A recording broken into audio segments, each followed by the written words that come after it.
அன்பான இறை மக்களே, உங்கள் அனைவரையும் நம் ஆண்டவர் இயேசு கிறிஸ்துவின் நாமத்தினால் வாழ்த்துகிறேன். ஒவ்வொரு நாளும் நம்மை பாதுகாத்து பராமரித்து வருகிற இறைவனுக்கு நன்றி அறிதலாக தினமும் மாலையில் குடும்பமாக ஒன்று சேர்ந்து குடும்ப ஜெபம் ஜெபிக்க வேண்டும். அவ்வாறு குடும்பமாக நாம் ஜெபிக்கும் போது ஆண்டவர் நம்மையும் நம்முடைய குடும்பத்தையும் இன்னும் அதிகமாக ஆசீர்வதிக்கிறார்.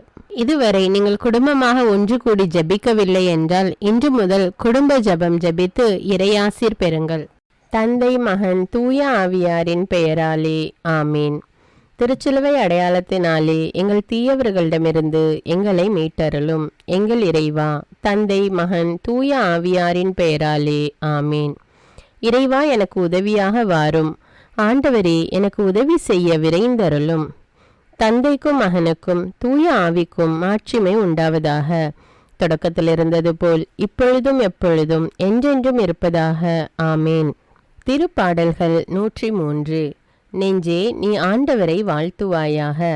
என் அகத்துள்ளதெல்லாம் அவரது திருப்பெயரை வாழ்த்துவதாக. என் ஆன்மாவே ஆண்டவரை வாழ்த்துவாயாக. என் ஆன்மாவே ஆண்டவரை வாழ்த்துவாயாக. அவர் செய்த நன்மைகளையெல்லாம் மறவாதே. என் ஆன்மாவே ஆண்டவரை வாழ்த்துவாயாக.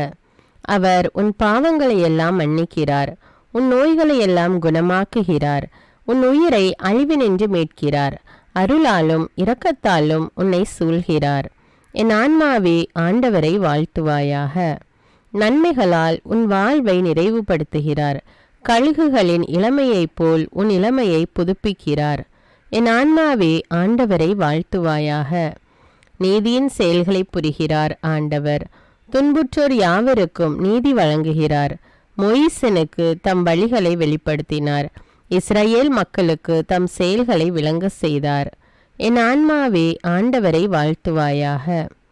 ஆண்டவர் இரக்கமும் கருணையும் உள்ளவர், சினம் கொள்ள தாமதிப்பவர், ஏராளமான காருண்யம் கொண்டவர், ஓயாமல் கடிந்து கொள்பவர் அல்ல, முடிவின்றி கோபம் காட்டுபவர் அல்ல. என் ஆன்மாவே ஆண்டவரை வாழ்த்துவாயாக. நம்முடைய பாவங்களுக்கு ஏற்றபடி நம்மை தண்டிப்பதில்லை, நம் குற்றங்களுக்கு தக்கபடி நமக்கு ஆக்கினை இடுவதில்லை. என் ஆன்மாவே ஆண்டவரை வாழ்த்துவாயாக.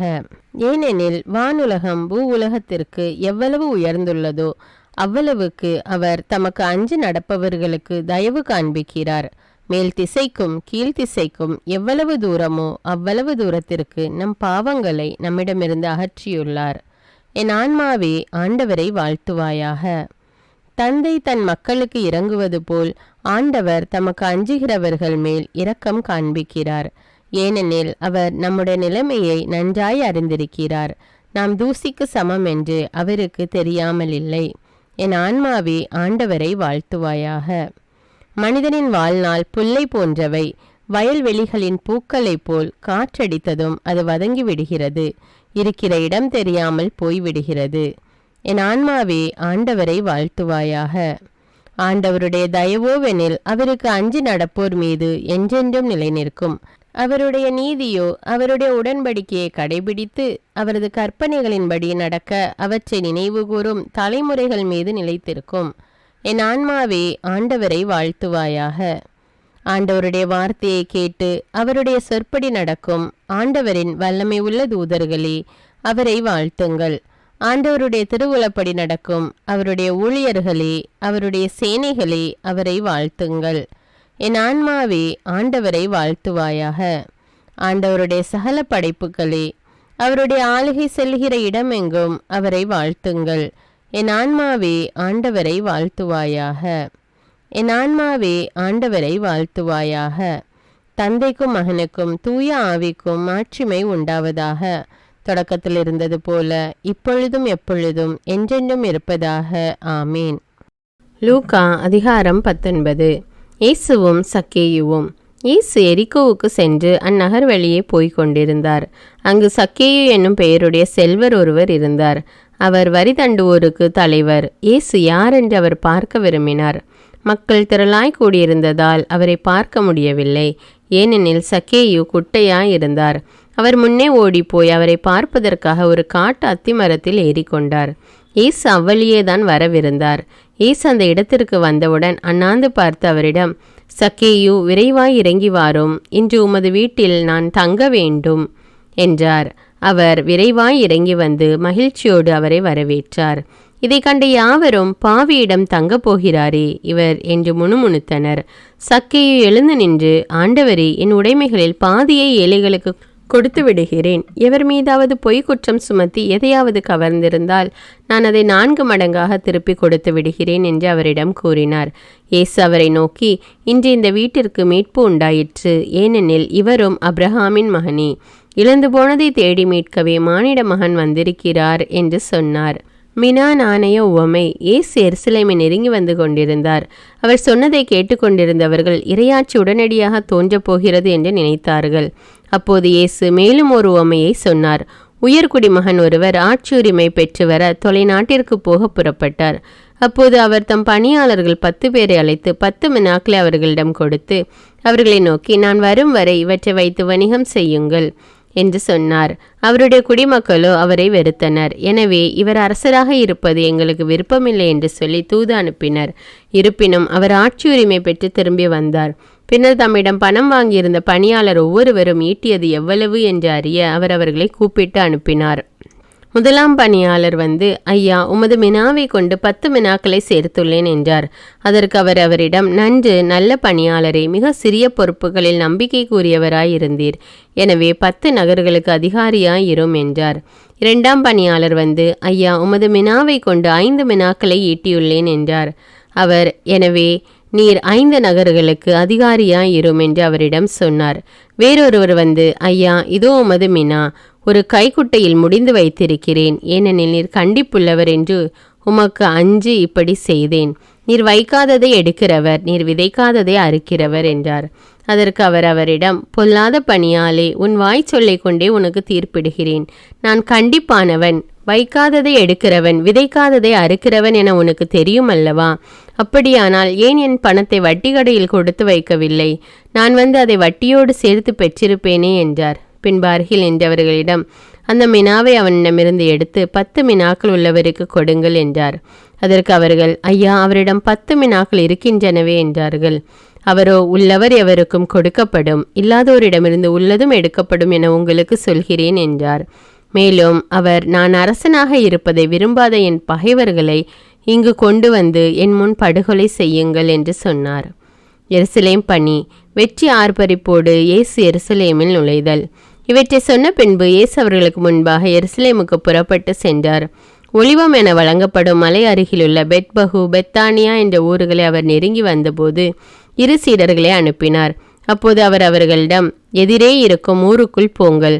அதில் நுழைந்ததும் இதுவரை யாரும் அமராத ஒரு கழுதை குட்டி கட்டி வைக்கப்பட்டிருப்பதை காண்பீர்கள்.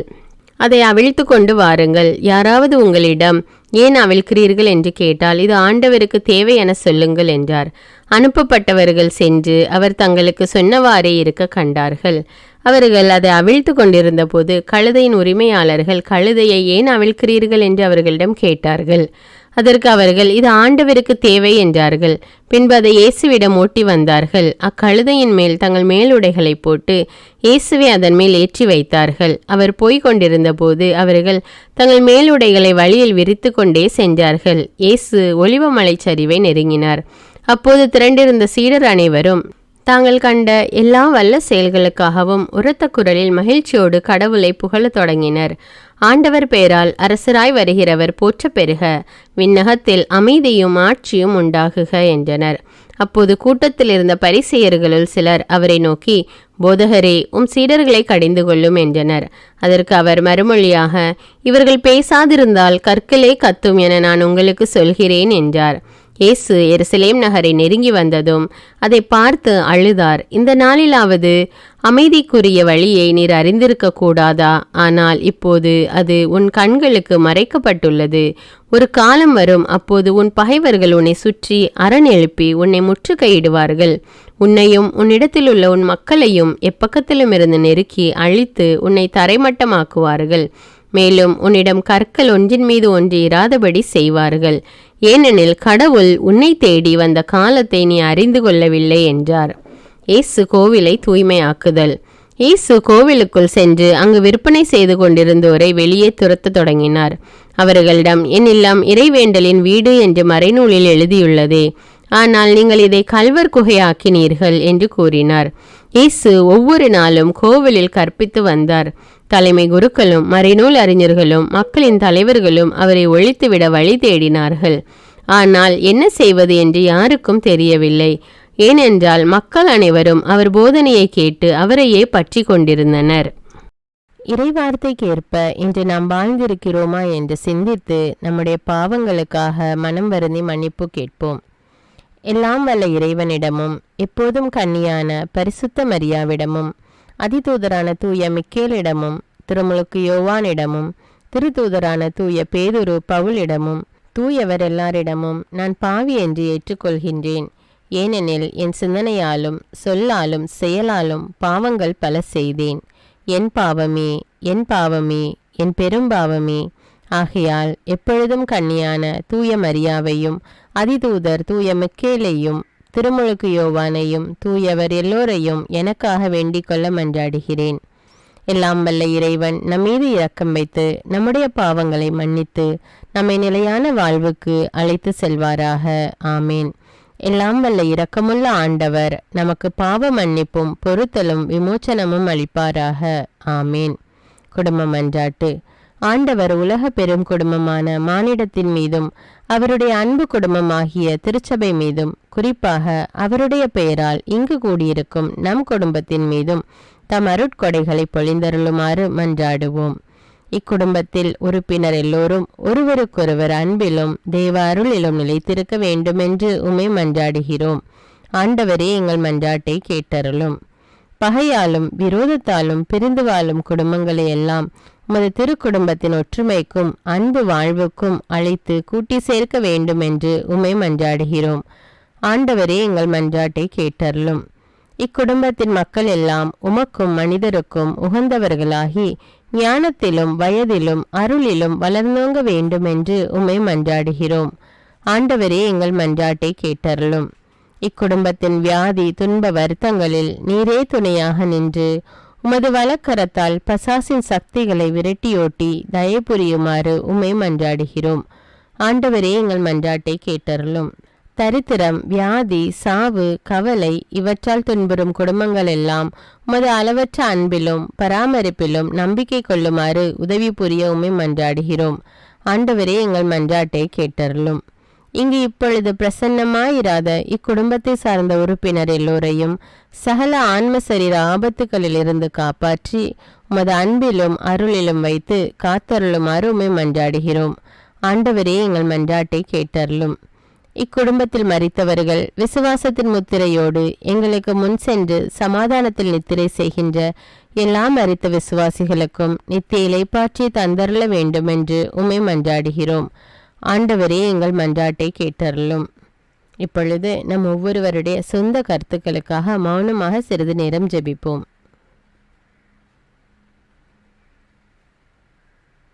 எல்லாம் வல்ல சர்வேஸ்வரா, உமது திருமகன் இயேசு கிறிஸ்து மரியாளுக்கும் சூசையப்பருக்கும் பணிந்து குடும்ப வாழ்வை சொல்லறிய புண்ணியங்களால் அர்ச்சிக்க வேண்டும் என்று திருவுளமானீர். அவருடைய பெயரால் இங்கு கூடியிருக்கும் இக்குடும்பத்தை கண்ணோக்கி பாரும். அத்திரு குடும்பத்தின் முன்மாதிரிகையை இக்குடும்பமும் கண்டு பாவித்து இறுதியில் திரு ஏக சர்வேஸ்வரனாய் வாழும் உமது நித்திய குடும்பத்திற்கு வந்து சேர அருள் புரியும். உம்மோடும் பரிசுத்த ஆவின் ஐக்கியத்தில் சர்வேஸ்வரனாய் என்றென்னும் வாழ்ந்து ஆட்சி செய்கின்ற எங்கள் ஆண்டவரும் உம்முடைய சுதனுமாகிய அதே வழியாக ஆமேன். அவர் இறந்து உயிர் தெழுந்து இன்றும் வாழ்கிறார் என்பதே நற்செய்தி. ஆண்டவர் நம்மோடு வாழ்ந்து கொண்டிருக்கும் போது நாம் ஏன் கவலைப்பட வேண்டும்? நம்முடைய மன்றாட்டுக்கள் விண்ணப்பங்கள் அனைத்தையும் நன்றியோடு நம் ஆண்டவருடைய சமூகத்தில் இப்பொழுது எடுத்து வைப்போமா? பரலோகத்தில் இருக்கின்ற எங்கள் பிதாவே, விண்ணையும் மண்ணையும் படைத்தவரே, இக்காலத்துக்கும் அரசராயிருக்கின்ற ஒரே கடவுளே, மிகுந்த இரக்கமுடைய இறைவா, படைகளின் ஆண்டவரே, எங்கள் பாவங்களை மன்னிக்கும் தெய்வமே, எங்களுக்கு சமாதானத்தை அருள்பவரே, வெற்றியை கொடுக்கும் தேவனே, எங்களை குணமாக்கும் தந்தையே, எங்களை காண்கிறவரே, வழி நடத்துபவரே, ஆறுதலின் தெய்வமே, தம் ஒரே மகன் மீது நம்பிக்கை கொள்ளும் எவரும் அழியாமல் நிலை வாழ்வு பெறும் பொருட்டு அந்த மகனையே அளிக்கும் அளவுக்கு உலகின் மேல் அன்பு கூர்ந்தவரே, தம்மை நோக்கி மன்றாடும் யாவருக்கும் உண்மையாய் தம்மை நோக்கி மன்றாடும் யாவருக்கும் அருகில் இருக்கும் ஆண்டவரே, உம்மை ஆராதிக்கிறோம், உம்மை போற்றுகிறோம், உம்மை துதிக்கிறோம், உமக்கு நன்றி செலுத்துகிறோம். ஆண்டவராகிய இயேசுவே, எங்கள் மெசியாவே, எங்கள் நல்லாயனே, உலகின் ஒளியானவரே, எங்கள் மீட்பரே, வாழ்வும் வழியும் உண்மையுமானவரே, பரலோகத்திலிருந்து இறங்கி வந்த இயேசுவே, பாவியை தேடி வந்த இயேசுவே, நோயுற்றோரை குணப்படுத்தும் இயேசுவே, உலகின் பாவங்களை போக்கும் செம்மறியே, உம்மை அன்பு செய்கிறோம், ஆராதிக்கிறோம். எங்கள் மீட்பரே, எங்களுடைய பாவங்களுக்காக நீர் சிலுவையில் மரித்து மரணத்தினின்று உயிர்த்தெழுந்து இப்பொழுது பிதாவின் வலப்பக்கத்தில் எங்களுக்காக பரிந்து பேசி கொண்டு இருக்கிறீர். உம்மை எங்கள் மீட்பராக ஏற்றுக்கொண்டு உமது பாதத்தில் விழுந்து உமக்கு எங்களை ஒப்பு கொடுக்கிறோம். உமது திரு இரத்தத்தால் கழுவி எங்களை நீதிமான்களாய் மாற்றும் ஆண்டவரே, நாங்கள் செய்த எல்லா பாவங்களையும், குறிப்பாக எங்களுக்கு சாபத்தை கொண்டு வந்த பாவங்களுக்காகவும் மனம் வருந்துகிறோம். எங்களை மன்னியும் தெய்வமே. எங்கள் முன்னோர்களின் பாவங்களினால் ஏற்பட்ட சாபங்களையும் நீர் சிலுவையில் சுமந்து தீர்த்தீர் என்று விசுவசிக்கிறோம். பாவங்களையும் சாபங்களையும் நீக்கி எங்களுக்கு விடுதலையை தாரும். எங்கள் மீட்பரே, உமக்குள் நாங்கள் மன்னிப்பை பெற்றது போலவே எங்களுக்கு தீமை செய்தவர்கள், எங்களை தவறான பாதையில் நடத்தியவர்கள் அனைவரையும் உமது சித்தத்தின்படியே மன்னிக்கிறோம். எங்களை ஆசீர்வதியும்.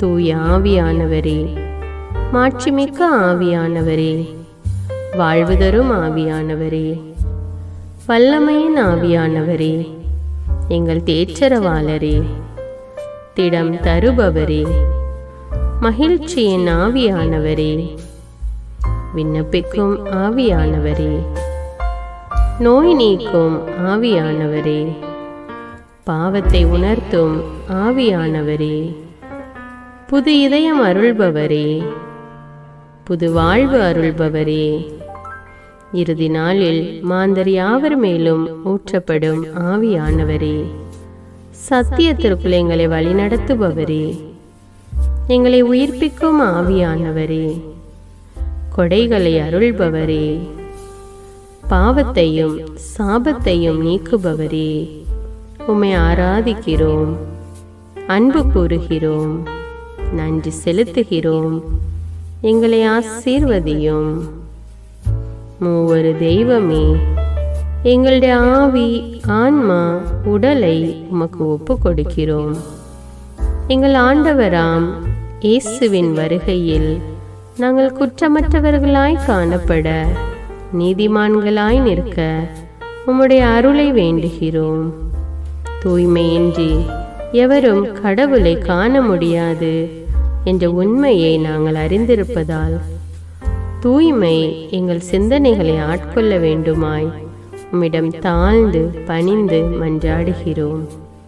நீங்கள் இயேசுவை ஏற்றுக்கொண்டபடியே அவருக்குள் வேறு கொண்டவர்களாகவும் அவர் மேல் கட்டப்பட்டவர்களாகவும் அவருக்குள் நடந்து கொள்ளுங்கள் என்ற மறை உண்மை எங்கள் வாழ்வின் அனுபவமாக உம்மிடம் ஜெபிக்கிறோம்.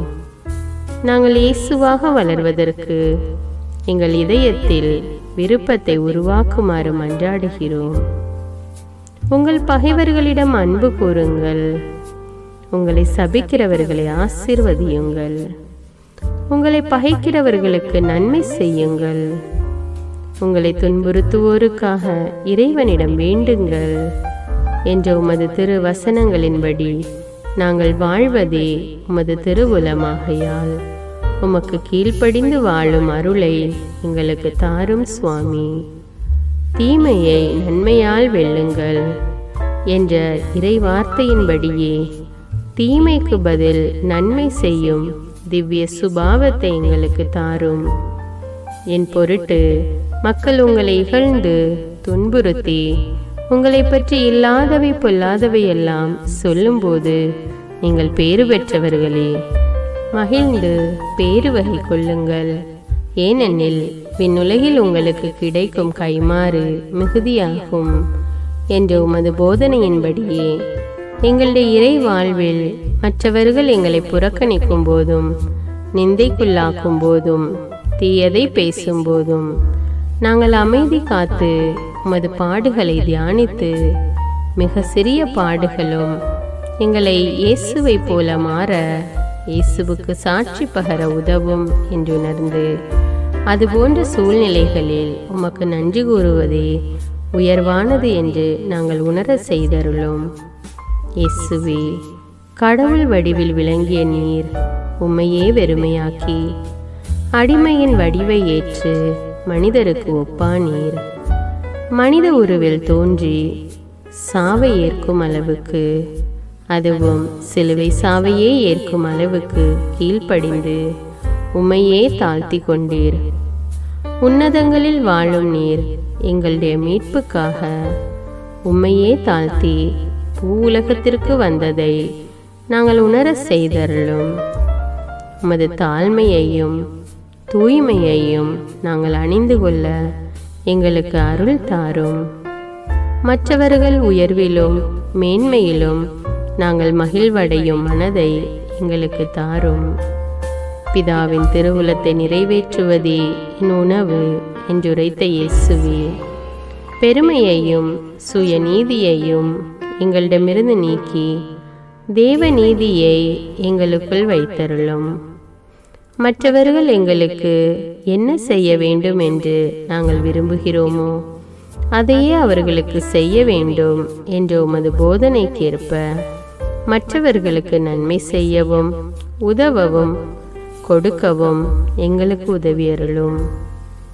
எங்கள் ஆண்டவரே, நாங்கள் மீட்பின் அனுபவத்தோடு என்றும் வாழ, பாவ மன்னிப்பின் நிச்சயத்தை தொடர்ந்து அனுபவிக்க, பகைவர்களையும் அன்பு செய்ய, வேதனையுறும் உள்ளங்களுக்கு மகிழ்ச்சியை அளிக்க, எதிர்பார்த்த ஒன்று நடவாத போதும் அமைதியுடன் வாழ, காரியங்கள் போதுமான அளவு நடைபெறாத போதும் பொறுமையுடன் வாழ வேண்டும் என்றே நிந்தைக்குள்ளாக்குபவர்களிடமும் கனிவு காட்ட, புறக்கணிப்பவர்களுக்கும் நன்மை செய்ய, நண்பர்கள் உண்மையற்றவர்களாக மாறும்போதும் நாங்கள் உண்மையுடன் இருக்க, கடுமையான சோதனைகளிலும் தன்னடக்கத்துடன் வாழ, தூய கோலத்துடன் உம்மை வழிபட, விசுவாசத்திலிருந்து மகா விசுவாசமான வாழ்விற்கு கடந்து செல்ல, ஜப வீரர்களாய் வாழ, இயேசுவின் சீடர்களாய் வாழ,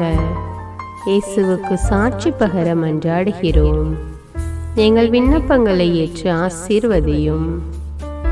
எதை பற்றியும் கவலைப்பட வேண்டாம். ஆனால் நன்றியோடு கூடிய இறைவேண்டல், மன்றாட்டு ஆகிய அனைத்தின் வழியாகவும் கடவுளிடம் உங்கள் விண்ணப்பங்களை தெரிவியுங்கள். அப்பொழுது அறிவெல்லாம் கடந்த இறை அமைதி கிறிஸ்து இயேசுவோடு இணைந்துள்ள உங்கள் உள்ளத்தையும் மனத்தையும் பாதுகாக்கும் என்ற உமது கட்டளையின்படியே எங்கள் விண்ணப்பங்களை உமது பாதத்தில் சமர்ப்பிக்கிறோம். குறிப்பாக இப்பொழுது உங்களுடைய விண்ணப்பங்கள் என்னவென்று மௌனமாக கூறுங்கள். சர்வ வல்லவரே, விண்ணப்பத்தை கேட்பவரே, இரக்கங்களின் கடவுளே, ஆசீர்வதிக்கிறவரே, அற்புதங்களையும் அதிசயங்களையும் செய்பவரே, உமது திருவுளத்தின்படியே எங்களை ஆசீர்வதியும். உம்மை நாங்கள் காண்பதற்கு எங்கள் கண்களை தூய்மையாக்கும். உமது குரலை நாங்கள் கேட்பதற்கு எங்கள் செவிகளை திறந்தருளும். எங்களுக்கு ஆறுதலையும் தேறுதலையும் சமாதானத்தையும் தந்து ஆசீர்வதியும். உமக்கு நன்றி செலுத்துகிறோம். கோடானு கோடி நன்றி செலுத்துகிறோம். துதி, கன, மகிமை, மாட்சிமை யாவற்றையும் உமக்கே செலுத்துகிறோம். எங்கள் ஆண்டவராம் இயேசுவின் இனிய நாமத்தில் ஜெபிக்கிறோம் எங்கள் நல்ல பிதாவே, ஆமீன். இந்த வீடியோ உங்களுக்கு பயனுள்ளதாக இருந்தா என்பதை எனக்கு கமெண்ட்ஸில் தெரியப்படுத்துங்கள். மேலும் இந்த வீடியோவை பிறரோடு ஷேர் செய்து கொள்ளுங்கள். நன்றி.